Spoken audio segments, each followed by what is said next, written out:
Bien, alors chaque année on a l'habitude de faire une petite révision sur les halachot, même si la plupart des choses sont connues. Mais il faut savoir que on n'a pas le droit d'étudier beaucoup de choses à Tisha B'Av. Et je suis sûr de respecter cette halacha qu'au moment où j'étudie les halachot. Tout le reste, ça reste un problème de trop approfondir, de trop avoir de hana'a dans les explications. Mais au niveau des halachot, il n'y a pas de problème. Alors les halachot de Tisha B'Av, comme vous le savez, il y a 5 choses qui sont interdites, les Chamisha Inouim, qui sont un peu les mêmes que Yom Kippour, bien que l'ambiance ne soit pas du tout la même. Alors on n'a pas le droit de boire et de manger.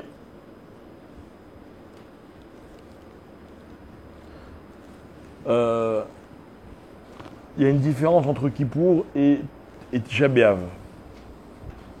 C'est que à Kippour, c'est donc un Issour Midoraita, un Chiyuv Karet, et quelqu'un qui doit manger pour des raisons de santé, à cause de ça, ne peut manger que ce qu'on appelle Shiurim.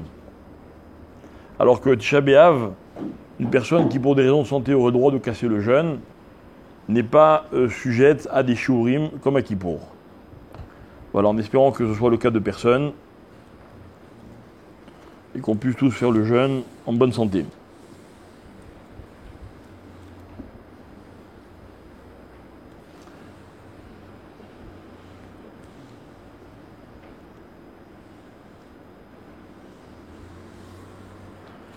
Bien, nous avons l'habitude de faire jeûner tout le monde, même les femmes enceintes, même les femmes qui allaitent, sauf dans des cas qui sont extrêmes, à moins que ailleurs on vous ait appris autre chose. Pour les enfants, c'est également un grand débat de savoir est-ce qu'on doit forcer un enfant à jeûner, alors que d'après certains, il ne faut surtout pas forcer un enfant à jeûner. Là, c'est un débat qui dépasse le cadre de la halakha. Mais évidemment que même si on fait manger des enfants, on doit leur apprendre que c'est un jour où ils ne peuvent pas manger n'importe quoi. Ils sont pas là, bon, on doit leur inculquer la notion de difficulté, donc de ne pas leur faire manger des choses sympas qui peuvent aimer des friandises ou quoi. Alors on ne doit pas se laver du tout, d'aucune manière, dans aucun cas, de façon stricte et absolue. La seule chose qu'on peut faire, on l'a expliqué hier soir, c'est au moment où on fait Netilat Yadayim, on tourne évidemment jusqu'au bout des articulations des doigts. Avec l'eau qui reste sur les mains, on peut se laver le visage, les yeux, ou éventuellement enlever des saletés qu'il faut enlever, quoi. Mais évidemment, ne pas approcher d'eau autour de la bouche, ça c'est évidemment c'est complètement interdit. On ne peut pas se mettre de crème ou de déodorant, a fortiori on ne se met pas de parfum. Quelqu'un qui aurait un problème de peau particulier, alors il faut demander à un rave dans quelle mesure il a le droit de mettre une crème ou quelque chose. On ne met pas donc toutes ces halakhot, elles sont valables jusqu'à la fin de la journée. Pour l'instant, il n'y a pas de différence entre matin et après-midi. Ah voilà, si on s'est sali les mains, d'accord, quelqu'un qui a changé un bébé ou quoi, il s'est sali les mains, ou il y a une mauvaise odeur ou quoi, là il a le droit de se les laver, mais vraiment le minimum du minimum, pour enlever la saleté. On ne peut pas porter de chaussures en cuir, d'accord. Quelqu'un qui n'a pas de chaussures qui ne soient pas en cuir, il marchera pieds nus. D'accord, mais il n'y a aucune autorisation de mettre des chaussures en cuir.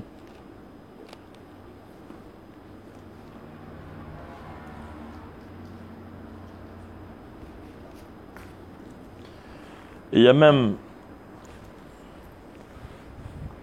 Merci. Et il y a même des gens... qui interdisent les chaussures avec des semelles trop confortables. voyez, genre Adidas ou Nike, c'est permis, mais les autres, c'est. Nike, c'est moutard. Les couples doivent se séparer complètement, comme en période de nida. Donc tout contact physique est interdit. Et il paraîtrait qu'il y ait des gens qui prétendent que la journée, on est moins mahmir. En tout cas, le Rav Khaliaou, il est clair là-dessus. Il dit qu'il ne faut pas du tout être méquille dans ce sujet. C'est comme ça qu'on ramène le Shulchan Aruch.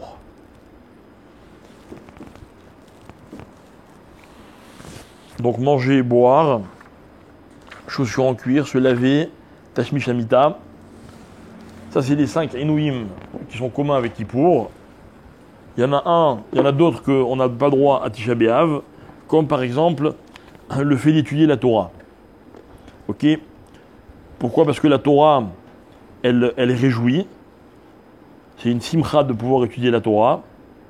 Donc, comme on n'a pas droit de se faire de plaisir, on n'a pas droit d'étudier la Torah, sauf des textes qui nous font réaliser de la tristesse et de la gravité de cette journée. Ok? Et même ce qu'on a le droit d'étudier, on n'a pas le droit d'être trop méaïen, c'est-à-dire trop d'approfondir, de peur justement de s'oublier et de rentrer dans une vraie étude. Et on dit comme ça que si, quand on étudie, on a des questions, c'est bien de les laisser de côté et de se dire qu'on essaiera d'y répondre après Tisha B'Av.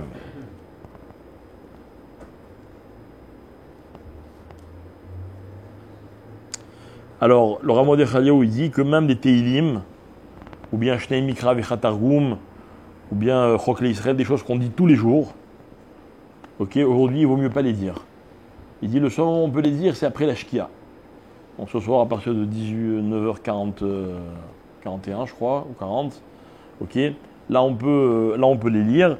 Et si on n'a pas le temps de finir avant la nuit, parce qu'après la nuit, on ne peut plus, ou alors ceux qui disent qu'on ne doit pas dire de Télim après la Shkia, eh ben, on rattrape le lendemain. C'est mieux que de lire aujourd'hui. D'accord? Même Irour, même réfléchir à du limoud, aujourd'hui, c'est interdit. D'accord? C'est très rare, très très rare, évidemment à part à Tisha B'Av, qu'on n'ait pas le droit de me'arer b'divrei Torah.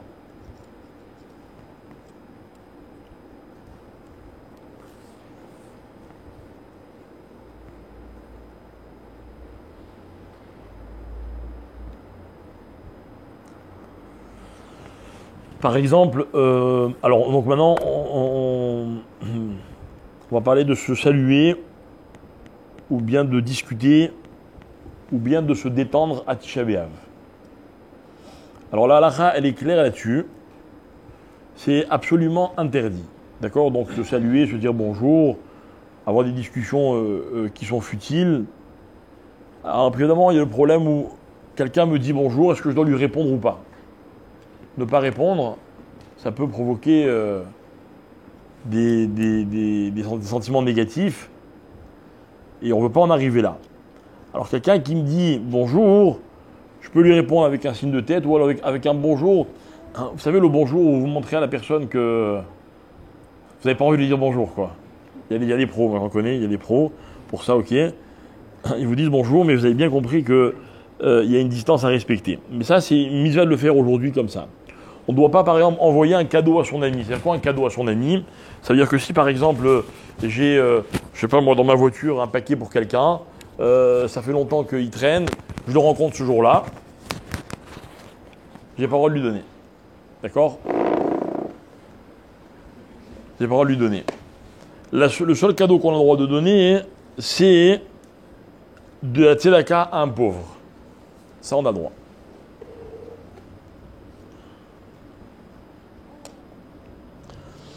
Alors, on n'a pas le droit de se promener à Tisha B'Av, assourd de se promener. Normalement, on n'est pas censé sortir de la maison. On est censé rester enfermé, c'est-à-dire tout le temps dans une ambiance où on n'est pas du tout déconcentré de Tisha B'Av. Maintenant, On va voir un peu des cas un petit peu particuliers. Ok. Quelqu'un, par exemple, on a l'habitude, nous, après la tefila de Mincha, enfin après Chatzot, d'aller au cimetière. Ok. Bon. Alors, évidemment, ceux qui n'ont pas le minag, ils n'ont pas le minag. Ceux qui ont le minag, on a le droit de le faire, mais en faisant attention, on doit rester vigilant, de ne pas se retrouver dans des ambiances où on rencontre des copains, machin, etc. C'est sympa, parce que là, c'est évidemment l'effet inverse. Par exemple, quelqu'un qui doit... Quelqu'un, ouais. Qu'est-ce qu'on peut lire au cimetière? Rien. Rien. On va pas au cimetière pour prier. D'accord, on va au cimetière parce que ça nous attriste de voir le kéver de quelqu'un qui nous est cher, ou bien parce que ça nous permet de réaliser de la fragilité. Moi, je sais que mon père, à la vache à l'homme, il avait le minag d'aller au cimetière dans tous les cas de figure. Et il nous est arrivé dans des endroits où il n'y avait pas de cimetière juif. Dans la montagne, par exemple, il n'y a que des cimetières goy. On allait au cimetière, on restait à l'extérieur, évidemment, parce qu'on n'a pas le droit de rentrer. Mais il nous disait, voilà, et bon, il nous expliquait ce que je suis en train de vous expliquer en voyant des tombes. Ok. Mais donc voilà, c'est pas pour aller lire ou pour aller réciter une prière qu'on va au cimetière. Ah, si vous voulez laisser passer les dames.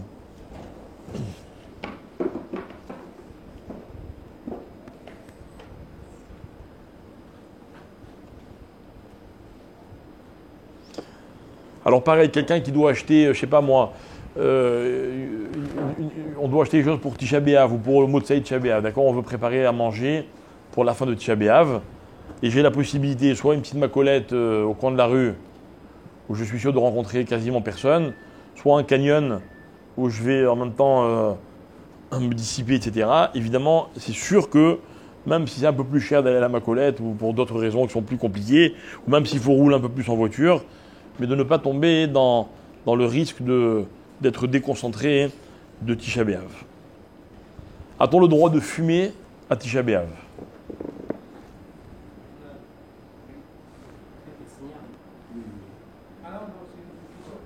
Hein? Je sais pas, je vous pose la question, vous avez l'air d'être sûr de vous. Plus que... Pas plus que... Ah, tu dis dans l'année déjà c'est interdit. Après Khatzot. Hein? Voilà, c'est ce qu'elle a dit. Très bonne question. Ok. Alors, le Rav Mordechai Eliyahu, il dit comme ça, il dit Yesh osrim lehachen sigariot betisha b'av. Il y en a qui interdisent complètement. Alors ça peut être soit, comme vous l'avez dit, parce que c'est, je veux dire, bon, la cigarette c'est un plaisir, c'est un moment agréable, d'accord. Donc comme tout plaisir qui est interdit, et bien celui-là aussi, ok. Soit il peut y avoir une autre raison, c'est parce que bien souvent, le moment de la cigarette, m'a-t-on raconté, est un moment où justement on discute, vous voyez, on échange. Vous voyez, en hébreu, ça s'appelle de la batlanout organisée, vous voyez. On se trouve un moment où on fait rien, donc on se permet de discuter, etc. Alors il dit comme ça, il dit, il y en a qui permettent de fumer après Chatzot et Betsina, comme quelqu'un l'a dit, ok, seul. Voilà, seul. C'est-à-dire que Kaniré, que d'après ces poskim-là, et c'est ce qu'il veut dire le Rav Mordechai Eliyahu, ce serait absurde de fumer devant tout le monde. Même si vous dites non, je reste seul. Parce que si quelqu'un vous voit, hop, lui aussi dit, t'as pas du feu, t'as pas une cigarette, et on peut facilement... Donc ça c'est pour vous montrer, parce que je ne parle pas qu'aux fumeurs, à quel point on doit faire attention à Tisha B'Av, de ne pas se retrouver dans des ambiances où on peut discuter avec légèreté, etc. D'accord ?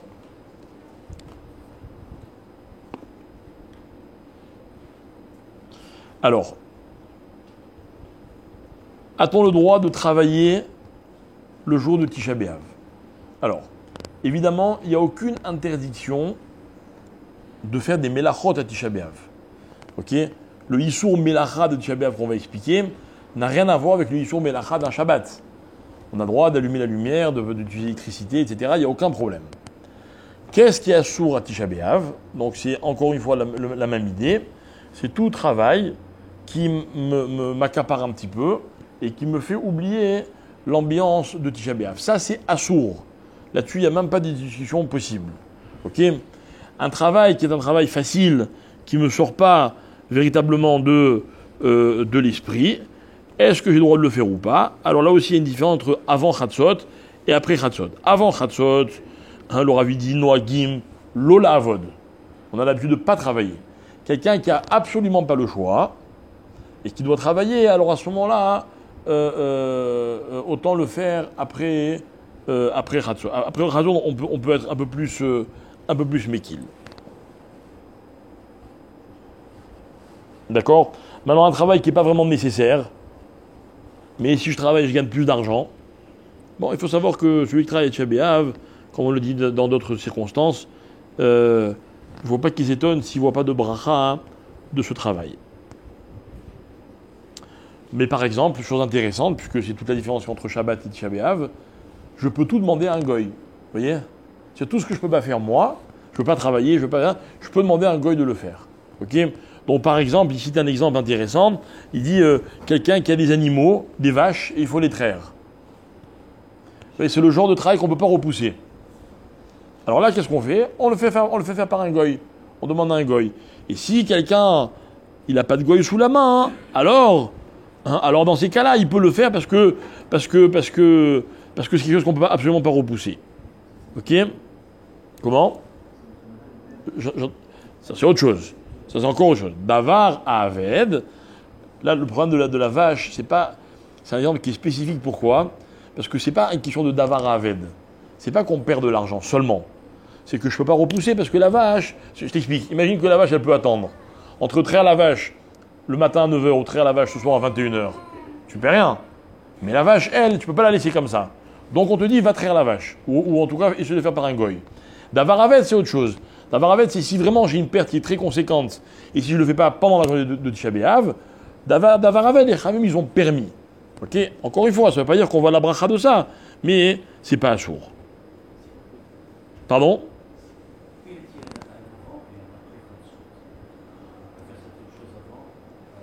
Alors on va y arriver dans un instant.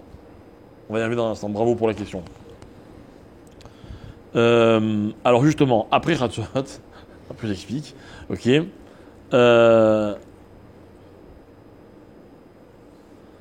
Donc on a l'habitude de commencer à préparer la fin du jeûne, donc notamment de préparer à manger, d'accord ? Même, comme on l'a dit tout à l'heure, aller acheter à manger si jamais il nous manque des ingrédients, ok ? Et il y a même un minag qui est très connu, qui consiste à nettoyer la maison l'après-midi de Tisha B'Av. D'accord ? Bien. Pardon ? C'est un minag italien ? Je sais pas. En tout cas, par exemple, les Tunisiens, ils sont très macbésim là-dessus.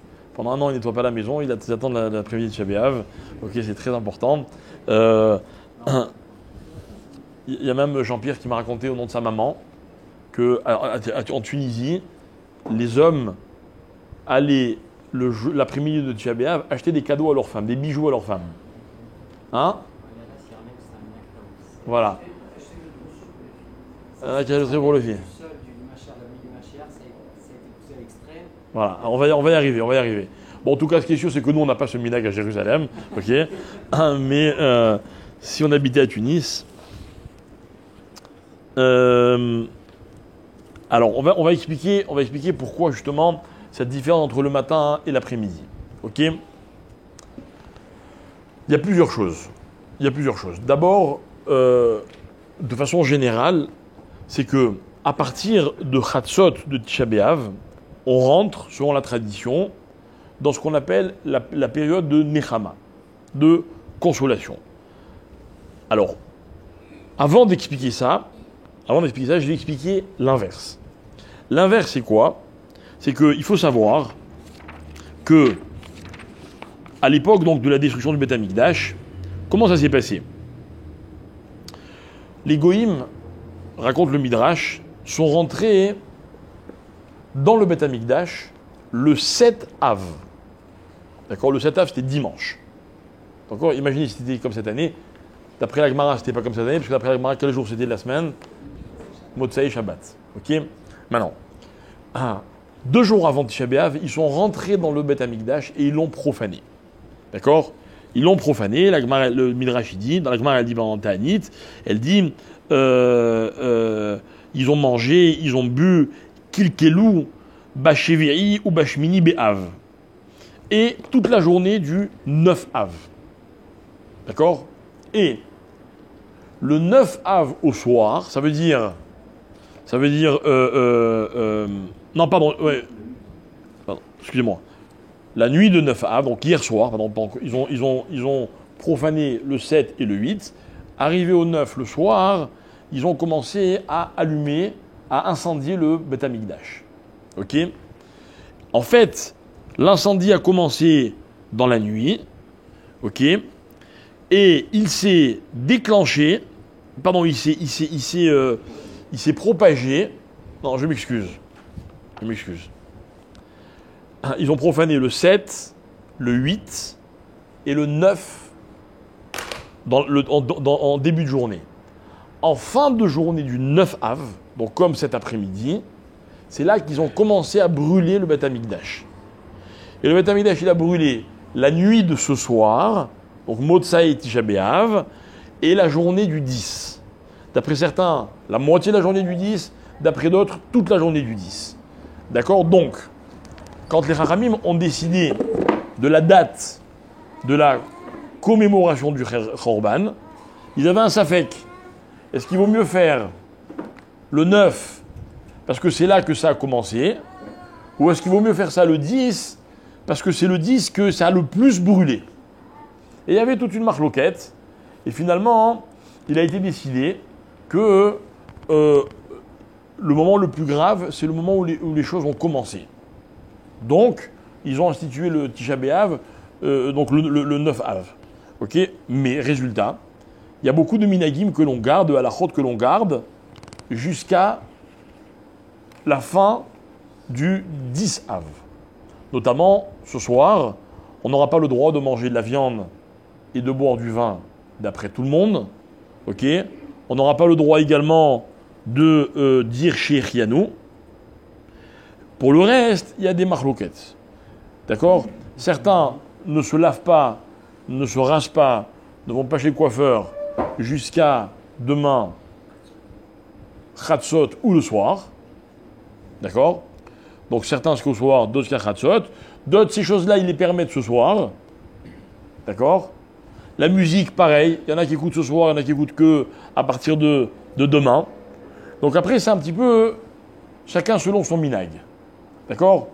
Maintenant, tout ça, c'est pour expliquer que quoi? Que, en fait, a priori, il y avait un safek de faire le deuil, non pas le 9, mais le 10 Av.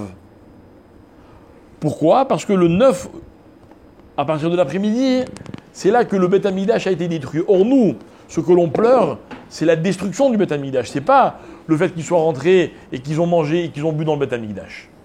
Donc, ça aggrave votre question. Alors à ce moment-là, pourquoi est-ce que l'après-midi de Tisha B'Av, on rentre déjà dans la Nechama et on allège, on va dire en tout cas, un certain nombre de choses. Ok? Réponse, c'est parce que malgré tout, il y a 2 choses. Tout d'abord, il y a une grande émouna que nous avons, que Bezrat Hashem, de la Avelut, naîtra la Nechama. Ça, on va l'expliquer un petit peu plus tard, quand on aura terminé les halachot.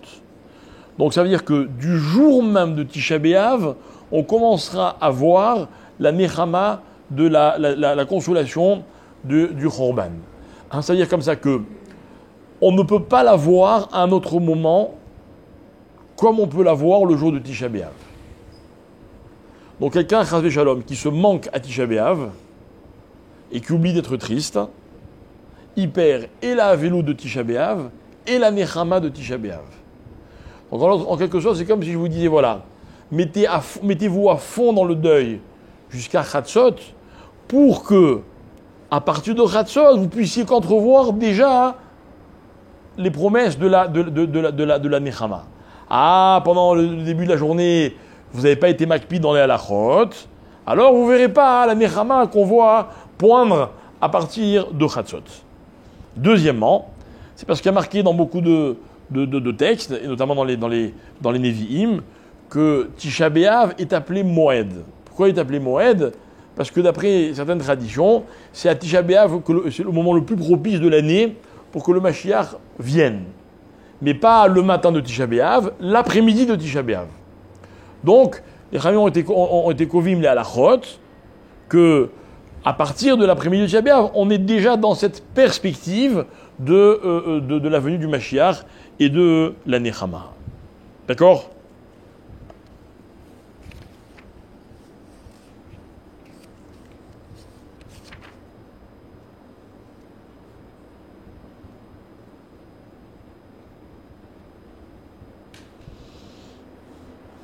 Alors, si par exemple, aujourd'hui on était jeudi, ok, et que ce soir c'est donc Erev Shabbat, donc un Tisha B'Av qui tombe un jeudi, alors à ce moment-là, on est très méquille, et toutes les halachot qui concernent, qu'on garde pour le jour du Dissav, on les enlève, même d'après ceux qui disent qu'on n'a pas le droit de se couper les cheveux, etc. Dès qu'on est dans Achana les Shabbat, alors à ce moment-là, il n'y a plus de problème. Maintenant, le cas inverse. Si Tisha B'Av tombe un Shabbat et on le repousse au Yom Rishon, alors l'après-midi de Tisha B'Av, on est déjà le 10. Est-ce que Motzei Tisha B'Av, on doit faire les halachot du 10 Av? Est-ce qu'on a repoussé le 9 et le 10? Ou est-ce qu'on a repoussé que les halachot du 10? Alors bon, là aussi il y a des marloquettes, on verra si Dieu veut. Enfin, on n'aura pas besoin de voir, puisque d'ici que ça arrive, Beth Amikdash sera sûrement reconstruit. Ok, alors, oui.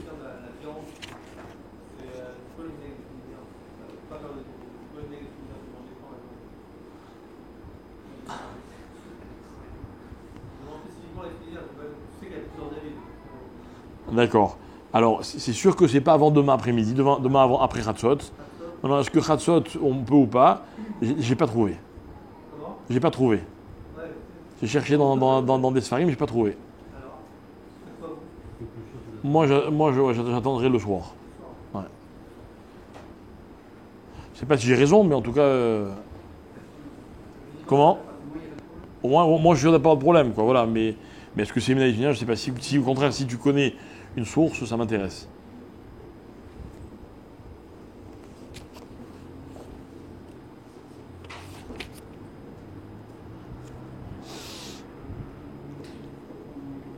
Alors, à partir de Chatzot, on peut également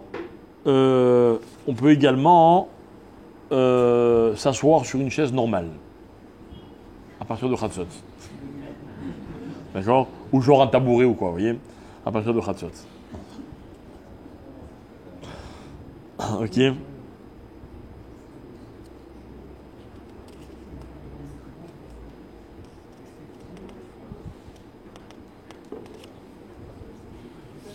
Alors moi j'ai cherché ici, à partir de Chatzot, quelqu'un qui fait la sieste. On a dit hier soir que la nuit de Tisha B'Av, c'est bien de durcir son lit, ou de mettre son matelas par terre, ou de mettre une pierre sur son coussin, ou les deux. Enfin, comme chacun comme son minag. Ok. J'ai cherché, est-ce que quelqu'un qui fait la sieste après-midi, est-ce qu'il a le droit de mettre son lit sur son sommier ou s'il doit le laisser par terre? J'ai pas trouvé de halakha qui permettait de faire la sieste après-midi. Donc je cherche si quelqu'un a une source. Ok. Apparemment, la sieste n'est pas prévue dans la halakha.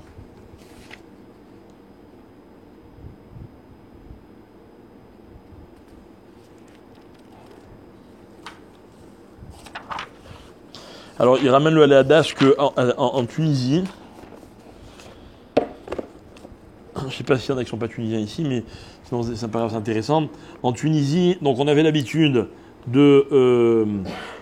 enfin, je ne vais pas créer de polémique, mais il dit que les femmes avaient l'habitude de nettoyer la maison. Ok. Comme ça, il écrit.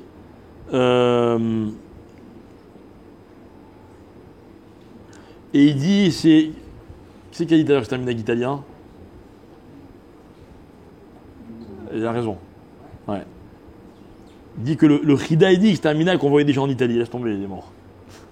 Ok.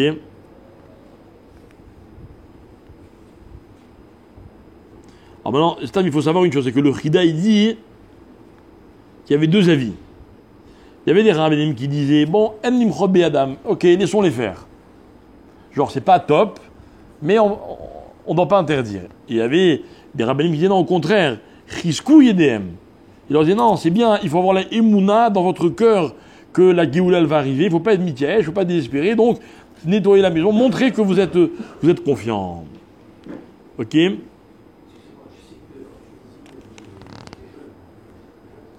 Et vous êtes toujours jeune. Ouais.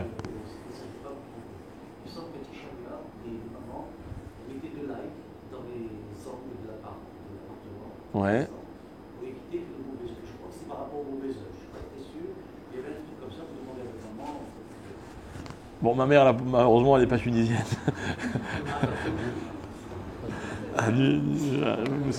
C'est gentil de me le rappeler, jamais. Hein. Alors, il ramène pas ce minaï. Je ne connais pas ce minaï. Ça dit quelque chose, Jean-Pierre? Peut-être.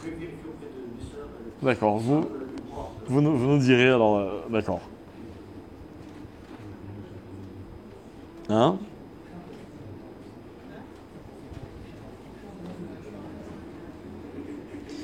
Alors après, il ramène toute une discussion pour savoir. Il dit comme ça, il dit que les shochatim, ils arrêtaient de faire la shrita à partir de Rosh Chodesh. D'accord? À partir de Rosh Chodesh, c'est plus shrita. Avant, ils n'avaient pas les mêmes moyens de conservation. Donc, quand il n'y avait pas de consommation, ils arrêtaient la shrita. Or, en l'occurrence, il ramène qu'en Tunisie, le minaï, c'est de ne pas manger de viande pendant les 9 jours. D'accord? Enfin, pas pendant Rosh Chodesh, mais en tout cas à partir de bêtes. Même s'il y en a qui prétendent qu'on mangeait jusqu'à Shavuot Shechalbo, bref, peu importe. Mais il dit que c'est très intéressant que les shochatim, ils reprenaient la shrita l'après-midi de Tisha B'Av. D'accord? Il ramène plusieurs avis qui sont d'accord, pas d'accord, etc. Alors justement, c'est un travail, mais justement, ça fait partie de façon de montrer que voilà. Hein? Voilà, non. Mais il a raison, c'est pas pour Motsei Hatzot, parce qu'on ne mange pas de viande à la fin du jeûne. Donc c'est pas. Peut-être si c'est un Shabbat le lendemain, je veux bien, mais il faut cuisiner pour Shabbat, mais sinon en semaine, c'était pas impératif. Mais c'est un minage, c'est pour montrer que voilà, on reprenait les choses.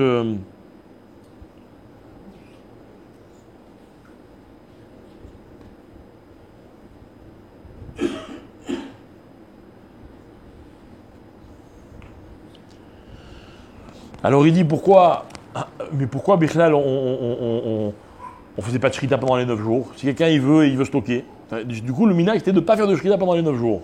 Alors il dit non, on faisait pas de shrita de peur que quelqu'un se trompe et qu'il mange. Il dit mais le jour de Ta'anit, comme tout le monde, personne ne mange, donc il n'y avait pas le rachage que quelqu'un se trompe et qu'il mange. Donc on reprenait la shrita le jour de Tisha B'Av. Voilà.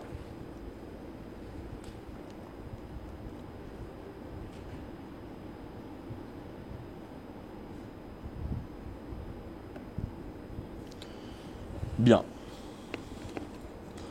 Entre parenthèses, il ramène que c'est un minhag qu'on voyait à Bavel, qu'on voyait en Espagne.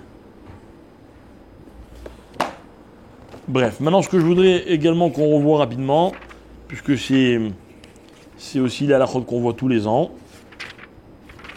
c'est toutes les halakhot qui concernent Zecher les Chorban tout au long de l'année. Ok? Alors, premier halakha, il n'y a pas de joie complète tant que Yerushalayim n'a pas été reconstruite. Donc, certains le ressentent peut-être, d'autres ne le ressentent peut-être pas. La halakha, c'est la même pour tout le monde. Donc, il y a des choses qu'on n'a pas le droit de faire en souvenir de la destruction de Jérusalem. Alors commençons, voilà comment il commence le Rav. Il dit, quand on construit par exemple une maison, d'accord? La halakha c'est quoi? C'est qu'une maison, un binyan ne doit pas être complété en souvenir du Beth Amikdash. Donc c'est quoi ne pas compléter? J'ai construit une maison, ok, elle a 3 étages, qu'est-ce que j'ai pas le droit de terminer? Alors tout le monde connaît cette halakha. Voilà. On laisse Ama al-Ama, ok, dans une des chambres de la maison. Et dans quelle chambre? Dans l'entrée de la maison. De façon à ce que chaque fois qu'il rentre dans sa maison, ses yeux tombent sur cette imperfection, on va dire, et il dit, ah oui, c'est vrai, Zechariah et Roban, j'ai pas le droit de terminer la construction de ma maison. Ok? Pardon? Ouais. Donc c'est quoi ne pas terminer? C'est-à-dire qu'on laisse brut de béton. C'est-à-dire qu'on ne fait pas comment dire, voilà, de garniture, je voulais dire, mais on s'est compris.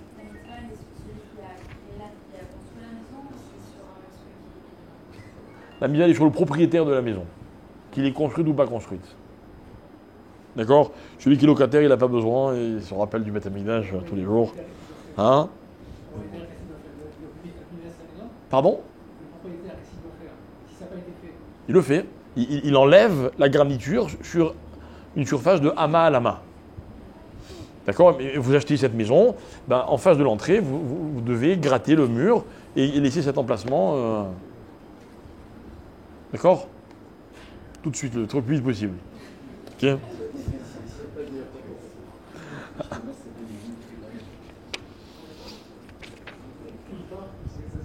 Comment? Tant qu'il y habite. Dès qu'il y habite plus, il est pas obligé de le faire. En d'autres termes, tout le temps, quoi. Hein? Ouais, jusqu'à la reconstruction du Beth Amikdash, exactement.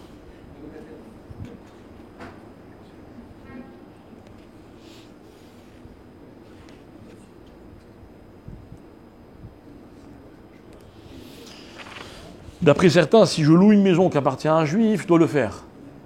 Si lui, il l'a pas fait, moi, je dois le faire. Ça, c'est intéressant.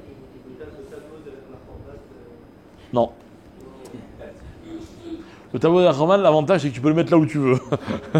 D'accord, mais ça remplace pas. Ça remplace pas.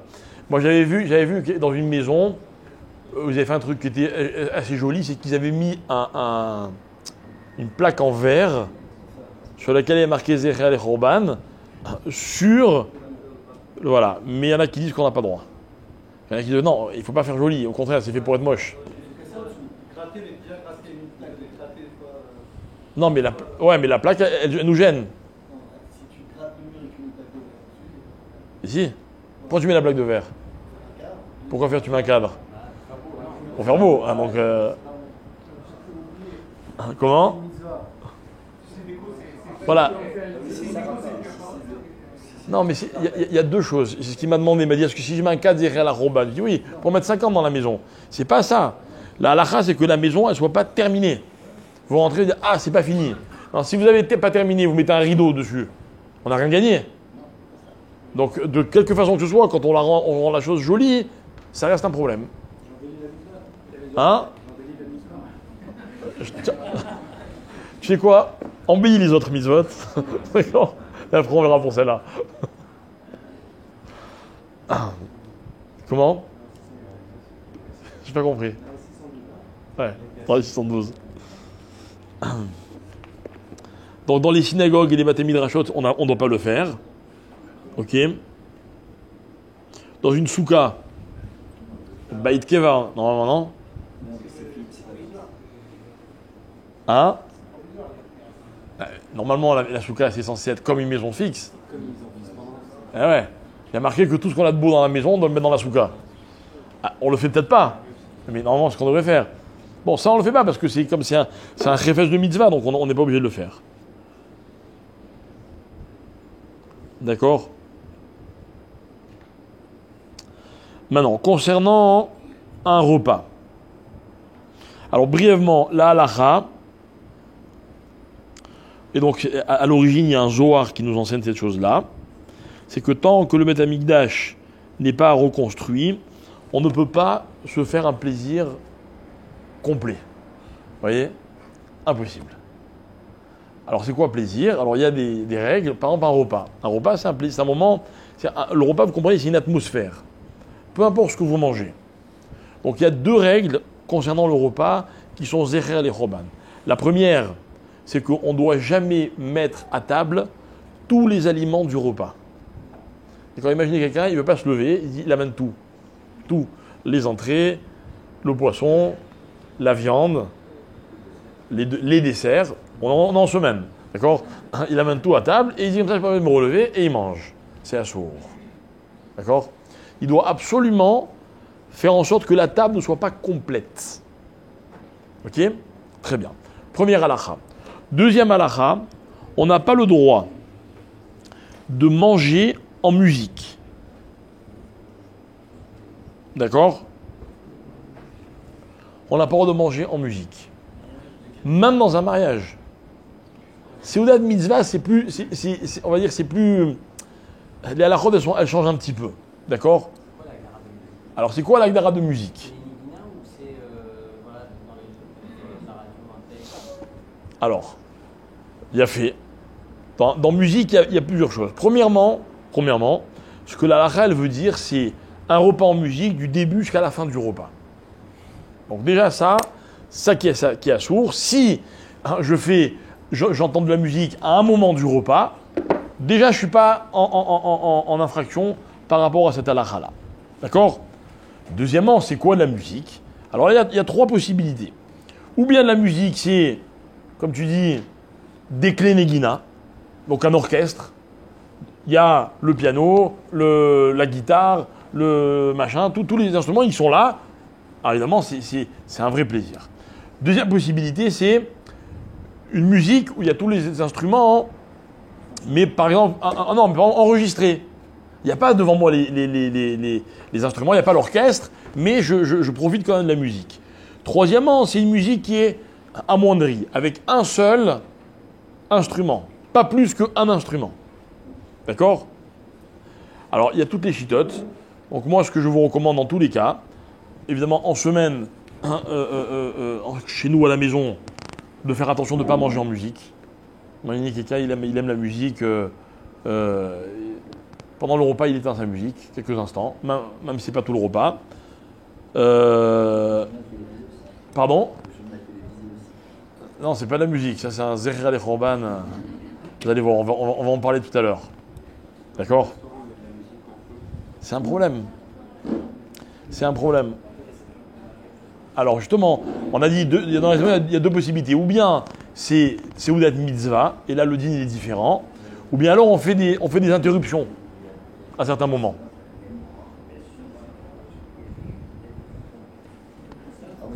Ça dépend chez qui. Il faut savoir que chez les Ashkenazim, on est très marmés dans ces halakhot-là, ok? Et même dans les mariages, ils arrêtent la musique pendant un bon moment. Ou bien alors, quand c'est à Yerushalayim, Bichlal, il n'y a pas plus qu'un seul instrument de musique. Et dans la vieille ville de Jérusalem, ils ne se marient pas du tout. Ils ne font pas du tout entendre de musique. Moi, je vais vous raconter quelque chose. Il y a quelques années, mon père était très malade. C'était juste après son accident, son AVC. C'était un peu moins d'1 an après. Et il y avait un groupe qui s'appelle l'UPJF qui avait organisé un grand concert à Davidson, en bas du Kotel. D'accord? Et ils avaient invité mon père avec toute la famille. Ça s'est passé pendant Soukot. Ils avaient invité toute notre famille, tout Soukot, à l'hôtel. D'accord? Pour que mon père il soit l'invité d'honneur de cette manifestation. Je ne me rappelle plus quel était le thème. Et donc, pendant laquelle il y avait un concert de violon à Davidson. Ok? Bon, ok, mon père il avait accepté. En plus, il n'était pas très en forme, etc. Bref, ça tombait bien. Ils nous ont accueillis tout Soukot à l'hôtel. D'accord? Je ne sais pas qui, comment, quoi parle de cet événement, la veille de l'événement, à notre Rav, le Rav Moshe Shapira à la Vachalom. Et le Rav Shapira, il dit à mon père, il dit, mais on n'a pas droit. Iratika, quoi. Devant le Kotel, vous allez jouer de la musique. Pas possible. Il est où le Zecher les Khorban? D'accord? Et mon père, il dit, ah oui, il a raison.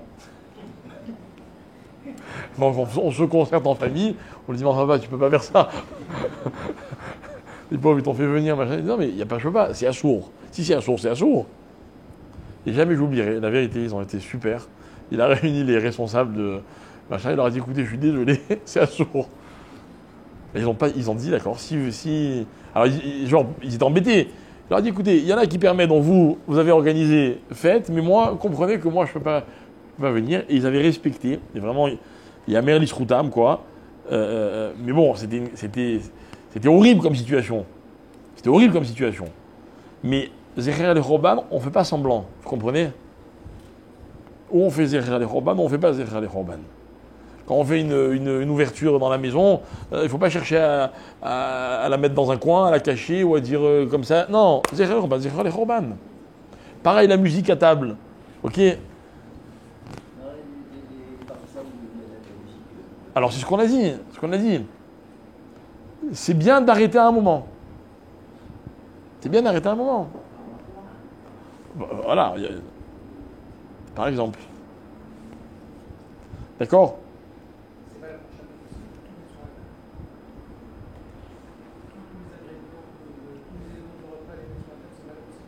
Non. Bonne question. Shabbat, il n'y a pas de Havelout.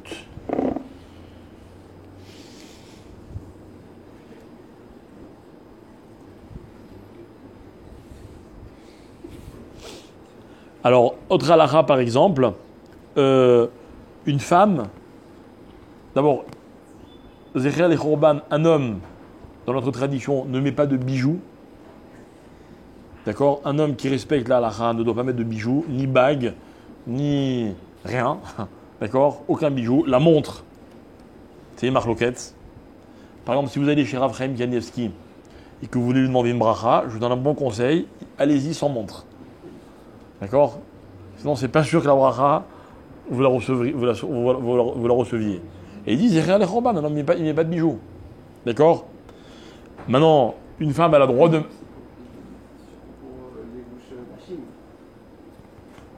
Il y a les deux raisons. Il y a les deux raisons. Hein? Non, alors les femmes, elles ont le droit de mettre leurs bijoux. D'accord? Mais il y a une restriction, c'est qu'une femme n'a pas le droit de mettre tous ses bijoux à la fois. Pourquoi vous rigolez, madame? Alors, Dieu bénisse, il y en a que ça fait rire. Il y en a qui disent quoi, j'ai pas remettre mes deux bijoux à la fois. Peu importe combien elle a de bijoux, elle ne doit pas mettre tous ses bijoux. Hein? Si elle a qu'une paire de boucles d'oreilles. Non, mais c'est vrai. Il faut vite lui acheter un deuxième bijou pour qu'elle puisse mettre les deux boucles d'oreilles. Ok? Alors, sous la choupa, vous le savez, on casse un verre et on récite un pasouk.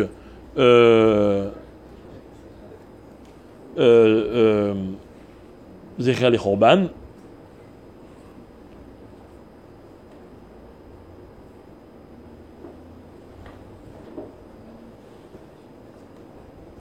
Ici, il ramène le petit commentaire sur lequel il faut dire aux gens que quand on cache le verre, c'est pas le moment de dire Mazel Tov. D'accord? Comment? On temporise.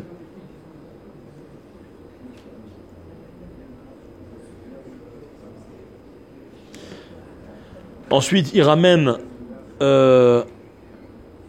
une halakha qui dit comme ça qu'un juif n'a pas le droit de se réjouir de simcha she'ena shel mitzvah. D'accord? Toute simcha qui n'est pas pour une mitzvah est interdite. D'accord? Donnez-moi des exemples. Raphaël. Par exemple, quelqu'un qui dit, bon allez, je vais aller danser un peu ce soir, il n'y a pas de mariage, il n'y a pas de bar mitzvah, où je peux aller danser. Vous voyez? Voilà, ben il ne peut pas. D'accord?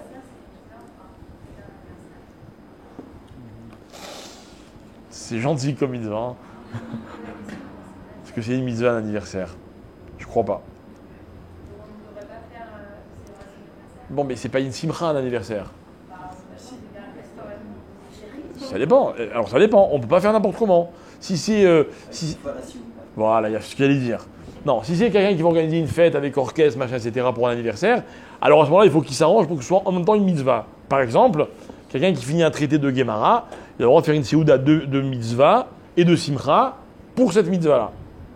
Donc on peut s'arranger pour trouver une mitzvah. Comment? C'est pour se marier. Alors c'est un problème pour se marier, parce que regarde les Ashkenazim, quand ils font le vort, ils cassent une assiette. Zecher les Chorban. Alors que c'est pour se marier, mais même là, justement, pas shoot. D'accord? Non, mais non, il y a un achénamé, quelqu'un qui organise une soirée pour que. Non, qui est évidemment, selon l'esprit de la halakha, etc., peut-être ça peut être cette mise, je sais pas. Faut voir.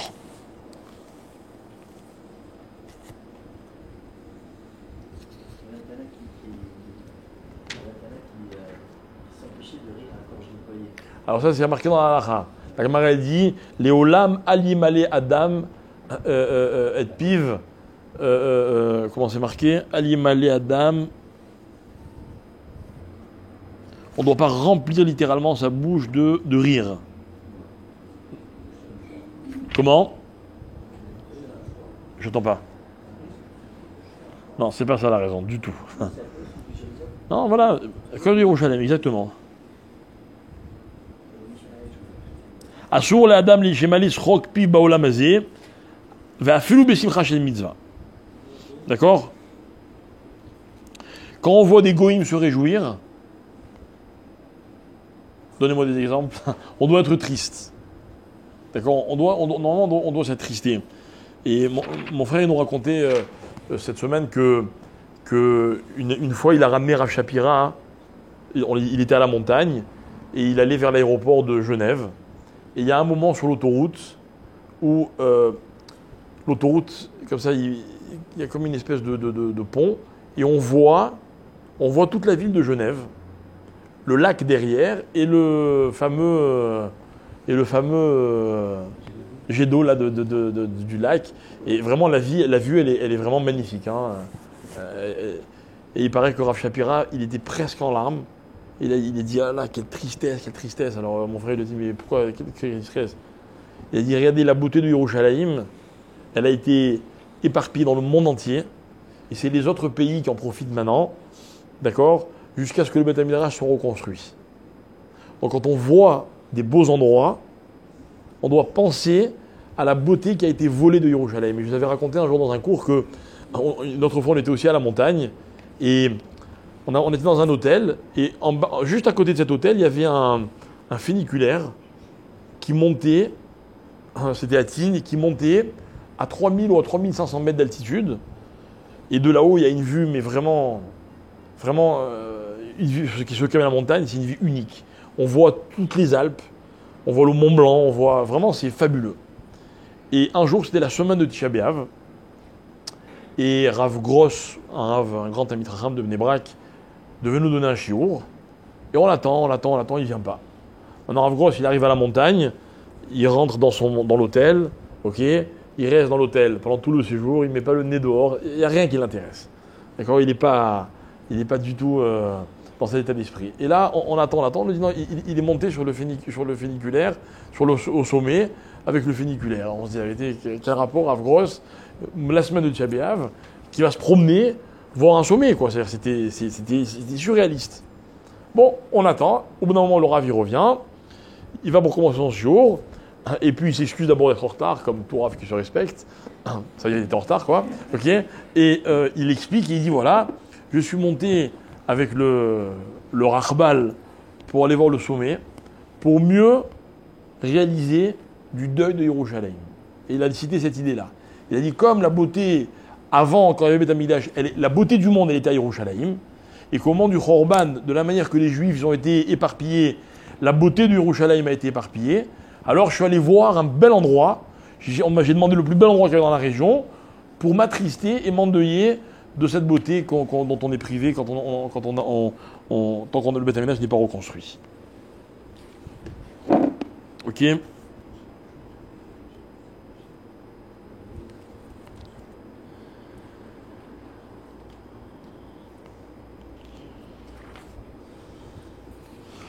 Alors il ramène une autre halakha qui dit qu'on n'a pas le droit de chanter dans une séouda où on boit du vin.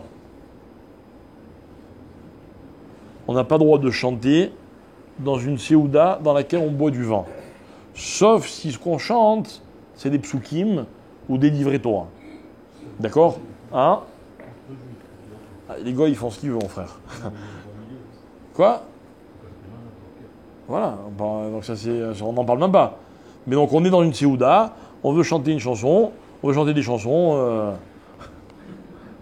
Au Hachem, on s'est fait terrali. Hein. Vous voyez, il faut surtout pas oublier de ne pas chanter les chansons. Il dit même d'ivrei chez Choulin. Ce qu'on appelle Shiré, Agavim, etc. Agavim, c'est-à-dire tout ce qui est des paroles déplacées, ça c'est sûr, mais même des chants qui sont stam, c'est assourd. Ok? Juste pour revenir sur le pas s'émerveiller, il n'y a pas des brachot qu'on va faire quand on voit un beau paysage. C'est deux choses différentes, tu as raison. Quand tu vois un beau paysage, qu'est-ce que tu fais? Tu remercies Hachem, tu le glorifies de ce beau paysage. Mais tu dois être en même temps triste de ce que cette beauté-là que tu vois, elle n'est pas à Yerushalayim. Tu vois, c'est pas contradictoire.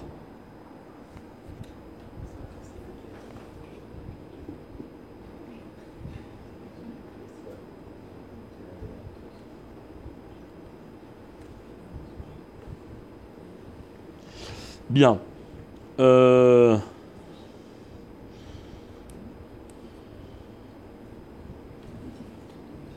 Alors, dernière halakha, vous savez que les Khamim ils disent celui qui voit Makom Amikdash, donc Shulchan il dit celui qui voit l'endroit du Bet Amikdash, l'endroit du Khorban, donc de nos jours, qui voit le kotel et ce qu'il y a derrière, ok, il doit déchirer normalement ses vêtements, ok, et il doit s'endeuiller à ce moment-là sur la ville de Yerushalayim. Alors après, il y a des... Comment? Non, ça pas du tout. Là, tout la qu'on a dit maintenant, c'est pas la route de Tisha B'Av. C'est la route du Khorban tout au long de l'année. D'accord? Donc, quelqu'un qui n'est pas allé au kotel pendant plus de 30 jours, quand il y arrive, normalement, il doit déchirer ses vêtements. S'il n'a pas fait, qu'il arrive après, il a oublié de le faire et il arrive 15 jours après.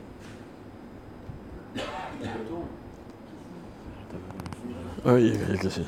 Sauf si tu t'es maquillé, t'es habillé, tout ça. Mais Alors, j'ai pas compris. il est allé, il n'a pas fait. Ouais. Est-ce que c'est côté auto? Est-ce que ça veut dire que c'est le Inyan, il est de s'attrister parce que ça fait 30 jours qu'on n'a pas vu? Ouais. Est-ce que le Inyan, il est de déchirer un béguet?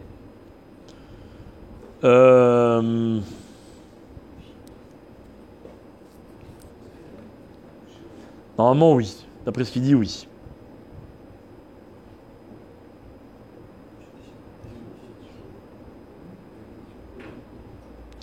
S'il a vu le kotel et ce qu'il y a derrière le kotel, il doit déchirer. Les mosquées. Il dit que d'après certains, quand on voit que le kotel, on ne doit pas déchirer ses vêtements. C'est quand on voit le khorban, donc on voit ce qu'il y a derrière le kotel qu'on doit déchirer ses vêtements. Ouais, tous les 30 jours. Ouais. D'accord. Je sais pas, vous arrivez en voiture, vous n'avez pas vu, tac, vous ouvrez les yeux, vous voyez que le kotel. D'accord?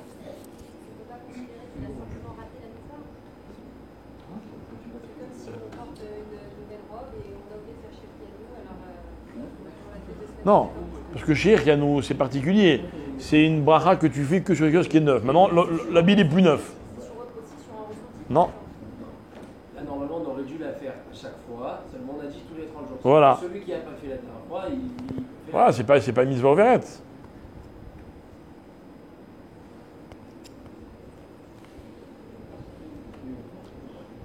Alors, comme tu as dit, celui qui ne veut pas digérer ses vêtements, il y a des combines. Tu peux dire à quelqu'un, je t'offre mes vêtements, ils sont à toi, machin, et donc du coup, c'est plus les miens, je peux les déchirer. Maintenant, il ramène une halakha qui dit que quelqu'un qui habite à Yerushalayim, il n'est pas obligé de déchirer ses vêtements.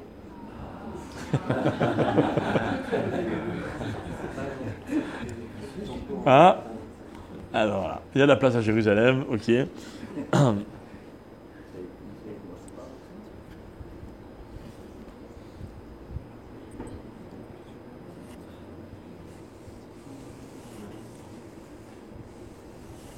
Pourquoi il ne doit pas déchirer ses vêtements? Je veux dire, à plus forte raison, il a pas été au côté pendant 3 jours alors qu'il habite à Yerushalayim. Ça commence pas. J'habite à Yerushalayim. Je te pose une question. Celui qui va tous les jours, il doit déchirer tous les jours? Bien fait. Pourquoi? Voilà. Mais quelqu'un qui habite à Yerushalayim, il n'oublie jamais. On considère qu'il oublie. Non, je suis très bien, t'inquiète pas. Au pire, je tombe par terre, ça va pas très mal. Depuis hier soir, c'est comme ça. Si on va comme ça, alors j'ai dit, ok, la partie de l'appartement qu'on doit ne pas finir, alors ça, de toutes les manières, je vais le voir tous les jours. Ça n'a rien à voir, c'est deux choses différentes. Non, je peux dire, ok, Tu dois déchirer tes vêtements quand tu as oublié le Khorban et que tu arrives, enfin, tu as oublié le Makom Amigdash, tu arrives et tu as un choc, tu déchires tes vêtements. D'accord? C'est une halakha.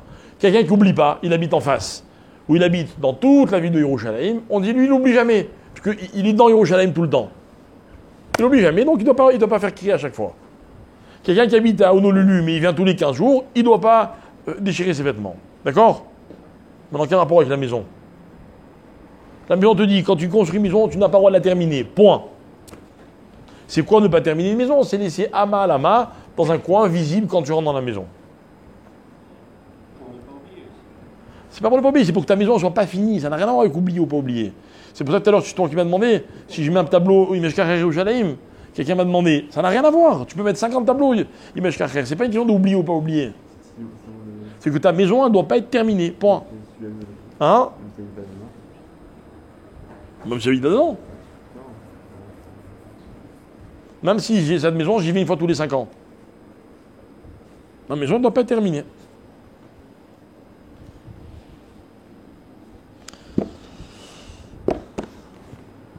Alors, j'aimerais revenir sur une petite idée, mais vraiment, on va essayer de...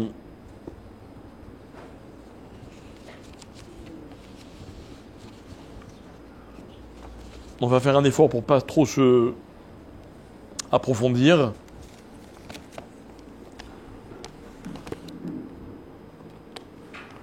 Pendant une petite demi-heure pour qu'il y ait une petite afsaka avant Mincha.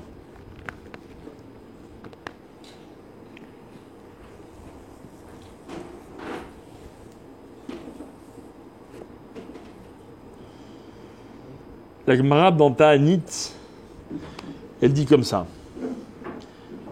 Kar aya minago shel Rabbi Yehuda berabi Ilai. Qu'est-ce qui se passe? Ah, vous faites pas de cadeaux, vous, hein?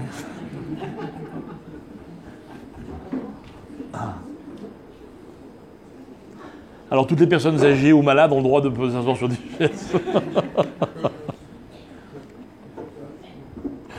Alors, d'après la on peut s'asseoir sur des chaises. C'est-à-dire, si vraiment vous n'arrivez pas à rester debout, restez assis comme ça. Alors, la Gemara, je répète, la Gemara dit comme ça, Kar aya minago shel Rabbi Yehuda bar Ilai. La Gemara elle raconte comment on faisait Rabbi Yehuda bar Ilai à Tisha B'Av. Erev Tisha B'Av, mevi in lo patra reva bemelach. Donc la Gemara elle parle de la Seuda Mafseket. Donc, juste avant Tisha B'Av, on lui donnait du pain qu'on trempait dans du sel, donc du pain et du sel, quoi. Veyoshev ben tanour les kiraim.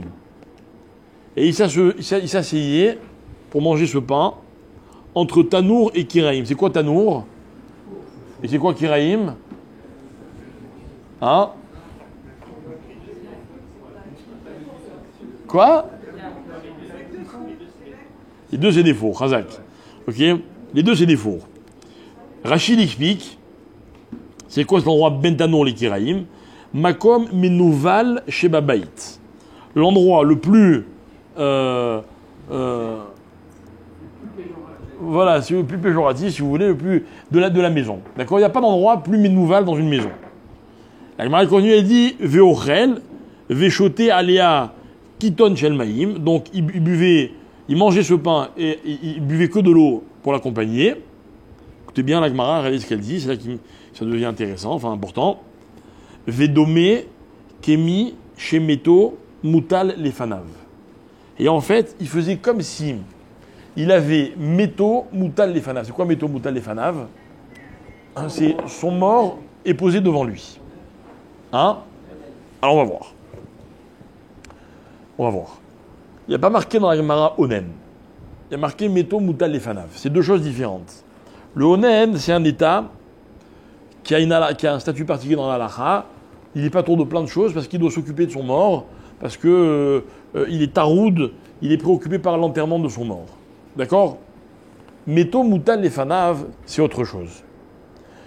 On va nous expliquer que dans les halachot, il y a les halachot de Havel. C'est quoi un Havel? Qui est Havel? Quelqu'un qui a perdu un proche, Chas Shalom, mais le proche il est déjà enterré. Il n'est pas dans la situation de Meto, Mutal, Lefanav.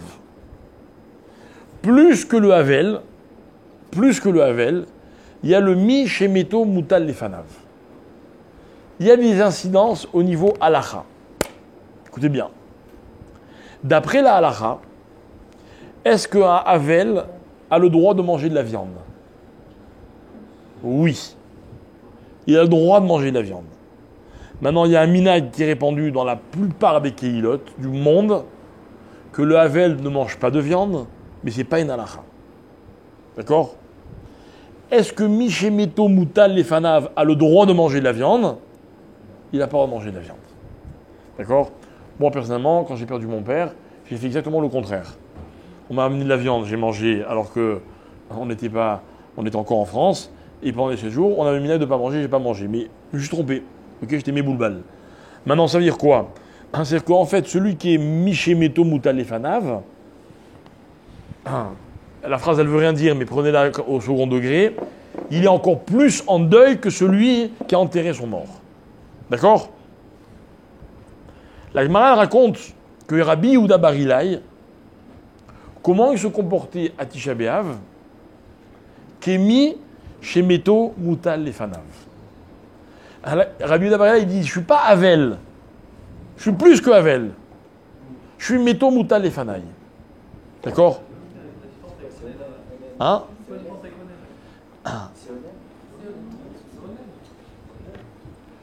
Allez. Non. Vous n'avez pas capté, c'est pas grave. On va dire comme ça. On est au naine que quand Meto Mutal Lefanav. D'accord? Mais Meto Mutal Lefanav et au naine, ça ne veut pas dire forcément la même chose. Mais peu importe, c'est pas grave. J'ai expliqué très brièvement, c'est pas le sujet. Ok? Maintenant. On veut dire comme ça que l'ambiance de Tisha B'Av, c'est pas Avelout. C'est vrai. Quand quelqu'un il est Havel, il a le droit de manger, il a le droit de boire. Alors ok, il n'a pas le droit de se laver, ok, il n'a pas le droit de dire shalom, il y a plein de choses qu'il n'a pas le droit de faire, mais Tisha B'Av, c'est encore pire, a priori, encore pire que quelqu'un qui est en Avelout. Pourquoi c'est encore pire? Parce qu'il est Begeder, Meto, Mutal, Lefanav. Ça veut dire qu'en fait, écoutez bien, si on comparait la destruction de Yerushalayim à un mort, le mort, une fois qu'on l'a enterré, c'est ce qu'il y a marqué dans la Gemara. Dans la Gemara, il y a marqué la phrase la plus terrible qu'un Havel il peut entendre. C'est la phrase la plus terrible. La Gemara, elle dit, il y a une xéra. J'espère que je vais retrouver le texte.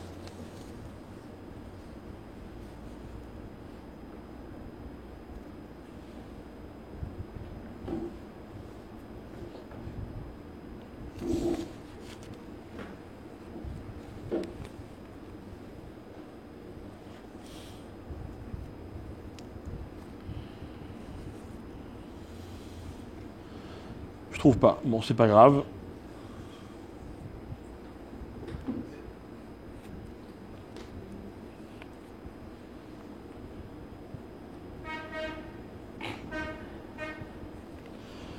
Peu importe. La Gemara, elle dit, il y a une xéra que le Met, il est mishtakear, que un mort, on finit par l'oublier. C'est une xéra. Akadosh Baruch Hu, il a mis dans l'homme ce qu'on appelle l'oubli, d'accord? Et au bout d'un moment, c'est pas une capacité, l'homme il est condamné à oublier. Et au bout d'un moment, il oublie les choses. Ok, heureusement, on pourrait pas vivre avec les émotions cumulées et leur intensité. Au bout d'un moment, on ne pourrait pas tenir le coup. Donc Hachem, il a fait que pour que l'homme puisse survivre, que les événements ils viennent effacer les précédents. Donc Xéraï, que le mort, on finit par l'oublier. On l'oublie pas complètement. Mais on oublie ce qu'on ressentait quand il est parti, ou ce qu'il était quand il était vivant. D'accord? Mais il dit, mais Meto Mouta Lefanav, c'est quoi? Meto Mouta Lefanav, c'est... Voilà, c'est une situation dans laquelle je ne peux pas oublier. C'est Mouta Lefanaï. Il dit comme ça, le Khorban de Yerushalayim, c'est quoi? C'est Meto Mouta Lefanaï ou on l'a déjà enterré? Meto Mouta Lefanaï. Donc Rabbi Yehuda Bar Hila, il disait, moi, je suis comme quelqu'un pour lequel, quand je vous l'explique, ça paraît logique, mais il fallait y penser. Magnifique. Ça change tout. Alors, la Gemara, dans Gittin, Dafnoun Vav, elle raconte la chose suivante. Elle dit comme ça, écoutez, c'est une Gemara qu'on va essayer de décortiquer, mais très rapidement, parce qu'on n'a pas trop à approfondir. La Gemara dit comme ça. Titus Aracha, il est rentré dans le Beth Amikdash. La Gemara elle dit Chiref vegidef klapé ma'ala, il a, comment on dit, il a blasphémé, il a maudit Hachem. D'accord? Et quand il est arrivé dans le Beth Amikdash, juste avant de rentrer dans le Kodesh HaKodashim, il a sorti son épée et il a voulu sectionner, couper, déchirer le parochet qui séparait le Kodesh du Kodesh HaKodashim. Et la Gemara dit comme ça, elle dit Vena asanes ve'ayadam mebatspetz veyotse ve'kasavour arag et atzmo. Écoutez bien. Il a coupé le parochet. Vena asanes, il y a eu un S. Et du sang a coulé du parochet. Ve'kasavour arag et atzmo. Ve'kasavour, c'est-à-dire quoi? Il a pensé, arag et atzmo. Attention. Non, je dis attention, ne répondez pas. Il a pensé qu'il avait tué Atzmo. Doucement, 2 minutes. Je vais tout vous expliquer. D'accord? Première question que pose Tosfot. La Gemara dit Vena asa nes. Vous savez ce que c'est un nes? C'est quoi un nes? Un mes, je vous ai expliqué plusieurs fois dans mes cours. Un mes, c'est quand, dans la vie, la nature, elle fonctionne. Et elle fonctionne tellement bien qu'on peut oublier que Hachem, c'est lui qui l'a fait fonctionner. Un mes, c'est quand il y a une intrusion d'Hachem dans la nature qui fait qu'on ne peut pas oublier que c'est Hachem qui fait fonctionner la nature. Donc, c'est un peu une stira, c'est une contradiction. La nature, elle est faite pour fonctionner toute seule, mais en vérité, c'est Hachem qui l'a fait fonctionner. Le Nes, c'est un rappel que c'est Hachem qui l'a fait fonctionner. Comment? En faisant quelque chose de surnaturel. Bref, ça c'est un Nes. Maintenant, quel rapport entre le mot Nes et le fait qu'au moment du Khorban, il y a du sang qui sort du parochet? J'explique ma question. Le Nes, c'est quand on voit la Shrina. Le Nes, c'est ce qui permet de voir que c'est Hachem qui fait que les choses soient possibles. Tosfot demande pourquoi est-ce qu'il y a eu un Nes? Pourquoi ça s'appelle un Nes que du sang soit sorti du parochet? Et Tosfot il dit, en fait, on voit de là que quoi? Que toute la destruction du Beth Amikdash, elle était une possibilité pour les hommes de voir que c'est Hachem qui a laissé faire des choses. que normalement ça n'aurait pas dû être possible, mais que si par exemple les nations viennent et nous disent « Ah, votre Dieu, il vaut rien, on a réussi à détruire le Beth Amikdash », qu'est-ce qu'on va leur répondre? Non, vous n'avez pas compris. Notre Dieu, il est tellement fort qu'il vous a laissé détruire le Beth Amikdash. Comment on voit ça? On voit ça dans cette même Gemara. Il y a à la fin, il y a marqué à la fin que Rabbi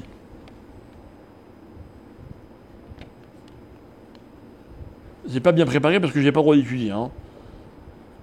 Dans cette même Gemara, il y a marqué, je ne sais plus de qui, je vais le retrouver dans un instant, il dit Mi kamocha ba'elim Hashem, al tikra ba'elim, ela ba'ilemim. Que Akadosh Baruch Hu, Mi kamocha, qui est fort comme toi Hashem, ne dit pas ba'elim parmi les dieux, mais ba'ilemim. Que la force d'Hachem, c'est quoi? C'est d'avoir su se taire. D'accord? Alors écoutez bien. Voilà ce qui se passe. Les nations, qui tous arrachent, rentrent dans le Beth Amikdash. Victoire totale. Ils ont réussi à vaincre Akadosh Baruch Hu, Chas v'Shalom. C'est ce qu'ils croient, eux.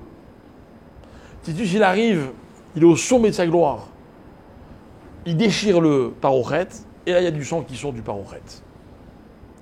Kassavour, ou un sheharag et atzmo. Il a cru que quoi? Qu'il a tué et atzmo. C'est quoi atzmo? Alors on va expliquer. Vous croyez que quoi? Que Titus, il s'est trompé, il croyait qu'il s'était tué à lui-même. Mais celui qui se tue, il n'a pas le temps de se dire, ah, je me suis tué. Il est mort. On pourrait pas marquer Hachem. C'est quoi Atzmo? Alors, c'est qui Atzmo? C'est qui ce Atzmo là? Ok, on va essayer d'expliquer. C'est pas le pshat de la Gemara, d'accord? Mais notre maître, le Rav Shapira, là-dessus, il construit un binyan. Et il dit comme ça. On l'a expliqué à de nombreuses reprises, c'est super connu, je sais que tout le monde le sait. La Avera, qui va entraîner le Chorban Abayit, c'est la Avera des Meraglim. Des Meraglim. D'accord? La Avera des Meraglim, c'est quoi? On l'a expliqué plusieurs fois. La Megillah de Tisha B'Av, c'est Megillat Echa. D'accord? Megillat Echa, c'est la Megillah du Chorban Abayit. C'est marqué de façon, tout est marqué de façon allusive, parce que les faits ne sont pas écrits clairement. Mais pour celui qui a la chance d'étudier et d'approfondir Megillat Echa, on voit que tout est raconté.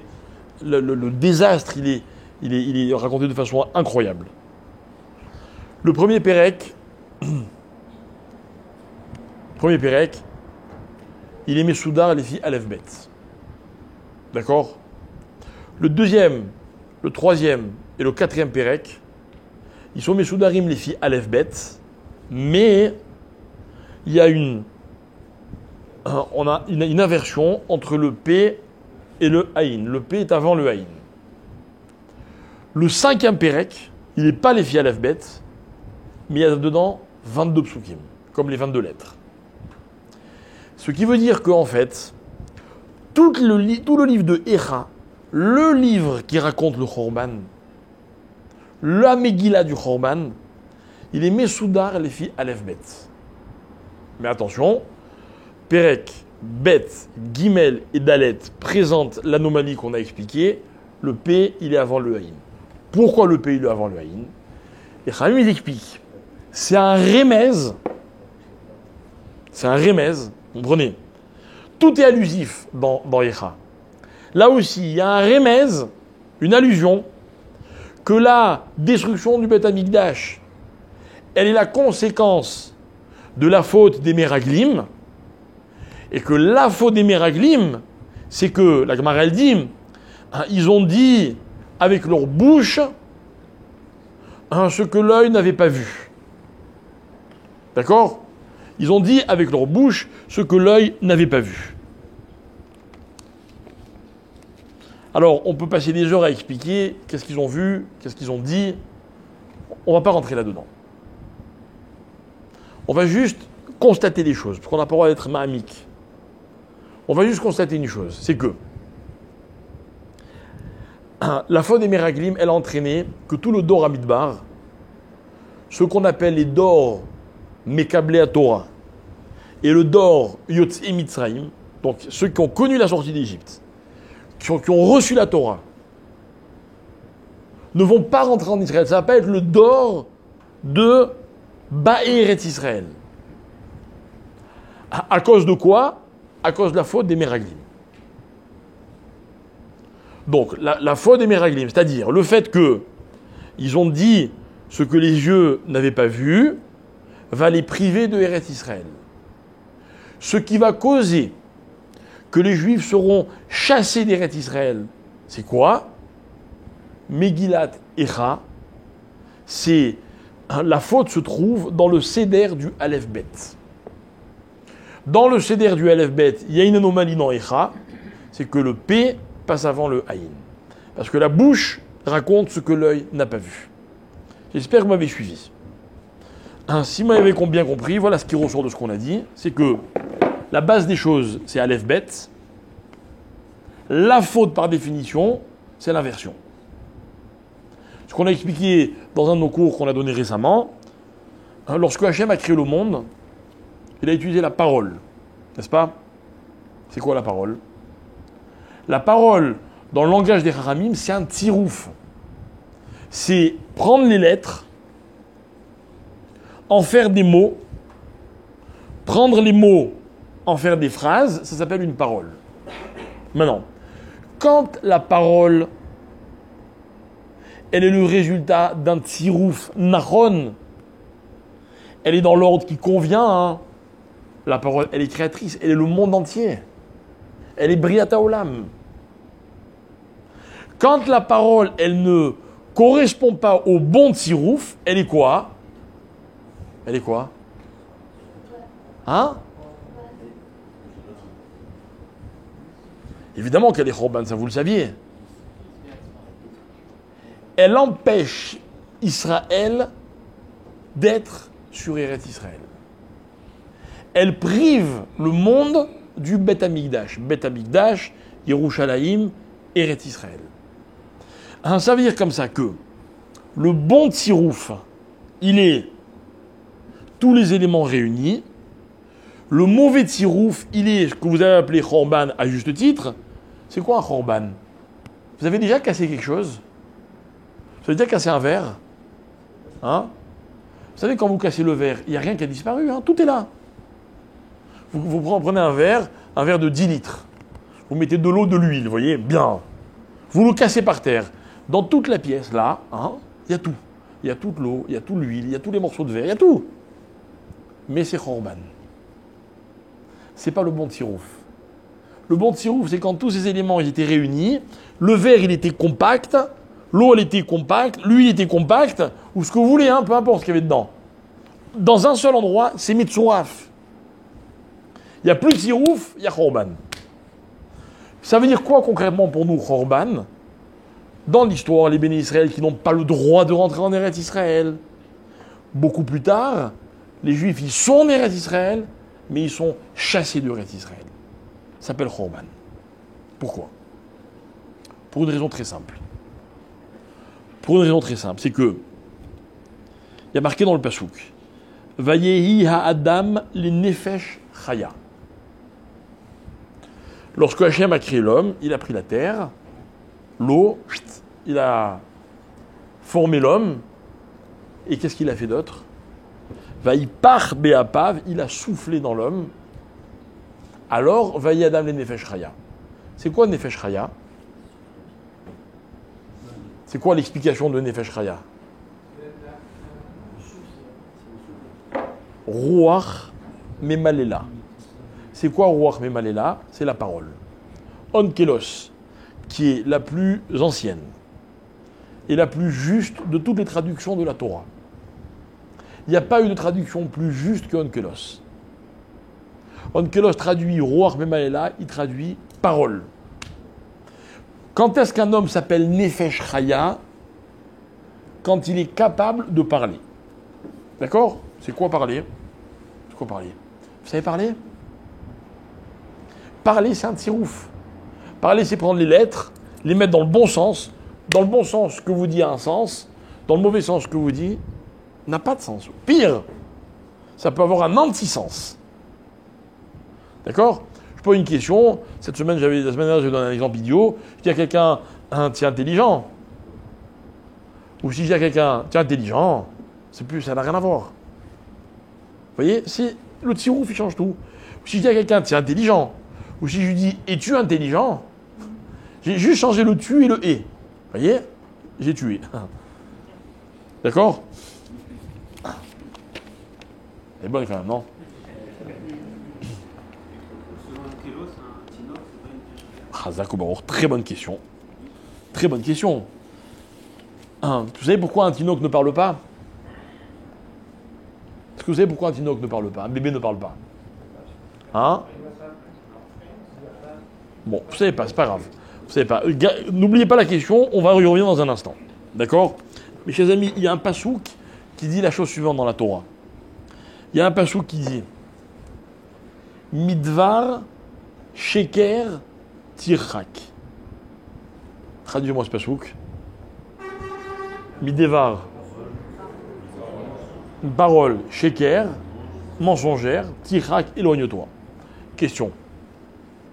Est-ce qu'un sheker s'appelle davar? Je n'ai pas le droit de m'allonger, je n'ai pas le droit d'approfondir, mais j'en rêve.